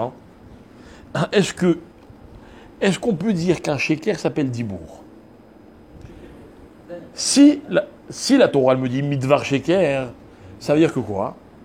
Que la Torah, si ce n'était pas la Torah, mes amis, ne me répondez pas comme ça, ouais. Parce que si ce n'était pas marqué mes fourrages dans la Torah, ça aurait été impossible de le dire. Normalement, une parole, ça ne peut pas être un mensonge. La Torah, elle vient t'enseigner qu'il peut y avoir une parole qui s'appelle sheker. C'est incroyable. Mais attention, si j'insiste, vous voyez, je précise, c'est pour vous dire quoi? Que Miklalhen atachomé alav. Que de cette affirmation que quoi? Que la parole peut devenir sheker, j'apprends une chose. C'est que le seul sheker qui existe dans le monde, c'est la parole. Il n'y a pas d'autre sheker dans le monde que la parole. Vous avez des sens. Vous avez l'ouïe, vous avez la vue, vous avez le toucher, d'accord? Tous les sens ne perçoivent que quoi? Que des réalités. Vous dites à quelqu'un, mais je l'ai vu. Ça ne peut pas être un mensonge, je l'ai vu. Je l'ai entendu. Il a dit cette chose-là. Mais, quand vous parlez, vous pouvez dire ce que vous voulez. Il n'y a pas d'autre support pour le sheker dans le monde que la parole. Voilà le chidouche de Midvar Sheker. De là, j'apprends, mes chers amis, ce que c'est que la parole. La parole, c'est Ruach Memalela. Mais la parole, ça peut être aussi sheker, c'est l'antithèse du Emet. Ok? De quoi ça dépend? Alors, on l'a fait court parce que c'est Tisha B'Av. Ça dépend de ce que la parole précède ce que je vois ou la parole suit ce que je vois. Quand un homme voit, ce qu'il voit, c'est vrai ou c'est pas vrai? C'est vrai, il le voit. Quand la parole vient après ce qu'il a vu, qu'est-ce qu'il va dire? Il va dire du Emet. Quand une personne, elle parle avant d'avoir vu, elle peut dire ce qu'elle veut. Par définition, ça devient du sheker, même si ce qu'elle dit, c'est vrai. C'est ça la notion de tirouf. Tirouf, c'est l'ordre des choses. J'avais une preuve. Il a deviné. Un bébé. Quand un bébé arrive au monde, il parle ou il parle pas? Pourquoi il parle pas? Vous savez pourquoi il parle pas? Vous savez ce que dit Ramim? Parce qu'il n'a encore rien vu. Parce que pour pouvoir vraiment parler, il faut d'abord que l'homme il ait vu. Parce que parler sans avoir vu, c'est pas une parole, ça vaut rien. Vous entendez? Donc la capacité de parler, il a, mais il n'a rien à dire. Voilà le chidouche de la Torah. Les médecins vous diront non, il a beaucoup de choses à raconter, mais il ne sait pas le dire. Chez nous, c'est le contraire. Il n'a rien à raconter, parce qu'il n'a encore rien vu. Et c'est tout à son honneur. Pourquoi nous, on respecte le vieillard plus que le jeune? Parce qu'il a plus vu dans sa vie. Donc, mes amis, écoutez bien, il y a deux façons de parler dans la vie. Il y a la façon émette et il y a la façon sheker. Émette, c'est bria, c'est création, c'est émette, c'est le bon ordre. C'est quoi le bon ordre? Je ne vous demande pas d'être des grands orateurs ou de savoir manier la langue française, israélienne ou celle que vous voulez. Non, non, non, non. CDR, c'est je vois, je raconte. Je vais vous donner un exemple. N'importe quel rave au monde qui vous donne n'importe quel enseignement, vous avez le droit de dire où tu l'as vu. Et s'il n'est pas capable de vous raconter, de vous dire où il a vu, d'accord, dites-vous, ah, il a dit du sheker. Même si ce rave, il vient, il vous dit, Vaïdaber Hachem Moshe les morts, mais il n'a jamais vu. Mais si tu n'as pas vu, tu ne peux pas le dire. Sinon, tu changes l'ordre des choses. Donc, ce que je dis s'appelle Devar Sheker. Je ne sais pas ce qu'ils ont raconté les Meraglim, mais ils ont décidé de le raconter avant de l'avoir vu. Donc, ça s'appelle du Sheker. Et ce Sheker-là, il va entraîner que les bénis Israël ne peuvent pas rentrer en Eretz Israël.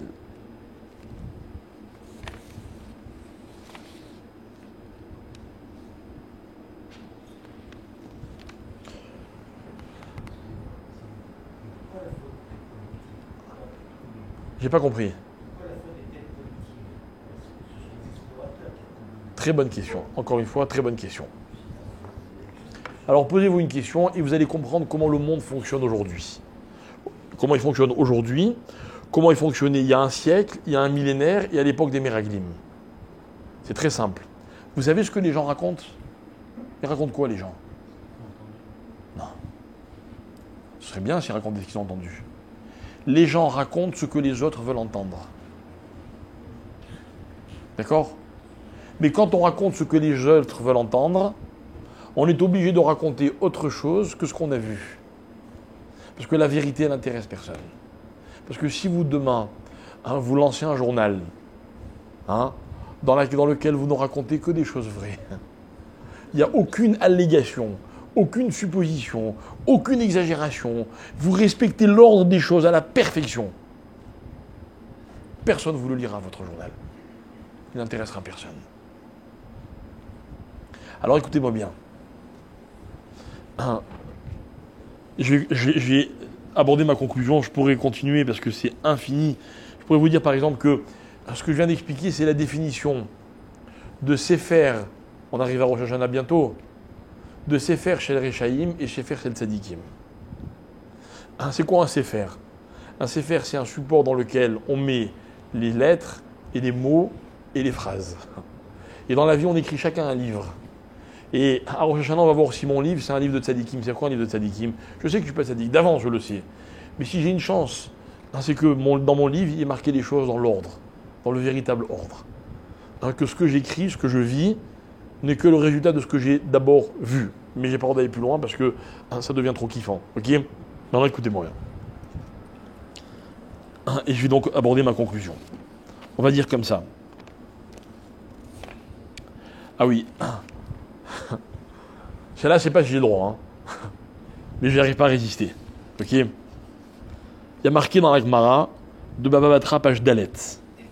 Il y a marqué que le Beth Amikdash, là-bas il y a marqué comme ça, Baba Ben Bota. Il est allé voir Hordous. Comment on dit Hordous en français? Chaque fois j'oublie. Il est allé le voir, il lui a dit, tu as rendu le monde aveugle. Il dit pourquoi? Il dit parce que le Beth Amikdash, il s'appelle, dans la Gemara de Baba Batra, il s'appelle Aeno Shel Olam. L'œil du monde. Donc, si c'est l'œil qui doit d'abord voir, et la bouche qui doit parler après, tant que le Beth Amikdash existait, il suffisait de le voir pour comprendre, et après on avait le droit de parler. Depuis que le Beth Amikdash a été détruit, On est privé de la vue. Vous savez ce qui nous reste? La parole. Et depuis que le Beth Amikdash a été détruit, la plupart des hommes disent n'importe quoi. Et je vais vous dire quelque chose et je terminerai là-dessus. Les Ramim, ils disent, chaque année qui passe à Tisha B'Av, le drame du Beth Amikdash est encore plus grand que l'année précédente. D'abord parce que il n'a pas encore été reconstruit. Et deuxièmement, parce qu'il est encore plus détruit que l'année précédente. Pourquoi? Parce que les conséquences de la destruction du Beth Amikdash, elles ne vont pas en s'estompant. Malheureusement, elles vont en s'aggravant. Alors, en ce qui concerne notre petite réflexion de maintenant, on est dans une génération, mes chers amis, où les hommes n'ont jamais autant parlé. On passe notre temps à parler et ça va en empirant. Il y a des gens qui rentrent chez eux, vous savez ce qu'ils font? Ils allument la télé pour qu'il y ait du bruit, pour entendre quelqu'un parler. Je connais plein de gens qui racontent ça. Juste pour entendre comme ça du bruit. Il y a tout le temps quelqu'un qui parle. Tout le monde parle. Vous savez pourquoi tout le monde parle? Parce qu'il y a toujours quelqu'un pour écouter. C'est terrible. Regardez les groupes WhatsApp. D'accord? Groupe WhatsApp, c'est gentil, je ne vais pas parler Facebook ou WhatsApp, ça peut même être cachère. Vous savez, des gens qui balancent des infos constamment, qui balancent. Et nous, on est là, qu'est-ce qu'il a dit? Ah, qu'est-ce qu'il a dit? Ah, qu'est-ce qu'il a dit? Des fois, on répond, des fois, on ne répond pas. Mais c'est fou ce qu'on parle. Le Devar Sheker, il fait que grandir. Parce que le Haino Shel Olam ne fait que s'éloigner. Alors, je voulais que vous sachiez une chose. C'est que, de nos jours, la Sibba du Khorban, la raison de la destruction, c'est exactement la même que depuis le début. C'est quoi? C'est la parole qui n'en est pas une. C'est que les hommes ont appris, depuis trop longtemps, à dire n'importe quoi. À raconter non pas ce qui est la vérité, non pas ce qu'ils ont vu, et peut-être ce que les autres ont envie d'entendre. C'est ça la Sibba du Khorban. Donc je pense que les Ramim ont raison en disant ce que je viens de vous rapporter, que plus le temps passe, et plus le Khorban est grave. Qu'au lieu que ça aille en s'arrangeant, ça ne va qu'en aggravant et en empirant. Voilà mes chers amis. Rabbi Hanana ben Akasha Omer Hatzak Kadosh Baruch Hu Zakot et d'Israël. לפיכך יבנם תורה מגבול שנאמר אמרך בית למען צדקו יגדיל תורה וידיר יתגדל ויתקדש שמרבה בעלמא דיברה שירותי וימניח מלכותי ויצמח וקנה ויקרב משיחי וחייכון וביום יכול וחיי לכל בית ישראל ועגלה ובזמן קריב ובואמן ברח והשתבח והתבהר והתרומם והתנשי והתהדר והתעלי והתהלל שמי לקודשה בריחו יעלה מן כל ביחתה שירתה תשבחתה ונחמתה ואמירם בעלמה ואמרו אמן על ישראל ועל רבנן ועל תלמידי הוד ועל כל תלמידי הוד להבין והסכים בורייתא קדישתא עדי ואתרא אמן ודי בכל אדם ואדם אלנה ולא נוחו של עמה אחידה וחידה עריכי ונוני וחבר רחמי מתודה מלאה מראה שמיה ואמר ונמואמן שנאמר רבן שמיה חיים ושבע ושועה ונחמה ושזבה ורפואה וגאולה סליחה וכפרה וחבר והצלה אנו חלמו ישראל ונמואמן עושי שלום ממרומה וברחמה ועשי שלום עלינו ועל כל עמו ישראל ואמרו אמן